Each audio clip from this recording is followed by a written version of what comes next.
এখন যদি আমি তোমাদেরকে জিজ্ঞেস করি যে তোমার প্রিয় মানুষ কে, 90% উত্তর হবে যে তোমার মা। তো এরকমই একজন মায়ের লাডলা, বয়স সামথিং 30-32, নিজের মাকে নিয়ে পৌঁছায় ওল্ড এজ হোমে। অ্যান্ড ওখানে গিয়ে বলে যে আমি আমার মাকে এখানে রাখতে চাই, আপনাদের এখানে কি মান্থলি হিসেবে না ইয়ারলি হিসেবে পেমেন্ট নেওয়া হয়?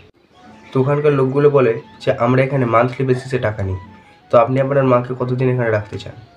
ছেলেটি তার উত্তরে বলে যে 10 বছর। ওইখানকার লোকগুলো একটু চমকে গিয়ে বলে যে 10 বছর রাখবেন এখানে?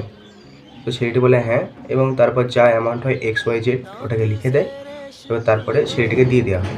আর ছেলেটা নিজের ব্যাগ থেকে চেক বার করে সেই টাকাটাকে ভরে সাইন করে ওদেরকে দিয়ে দেয়। এই সব কিছু হতে দেখছিল তার পাশে বসে থাকা হুইল চেয়ারে মাটি, হাতে ছিল একটা ছোট্ট পাসপোর্ট সাইজ ফটো, ঘোংরানো চুল, গায়ের রং ফর্সা, লম্বা, তার একটা ছেলের ছবি। তো কী এমন হলো যে ছেলেটা তার মাকে ওল্ড এজ হোমে রেখে যায়? বাকিটা নেক্সট পার্টের জন্য।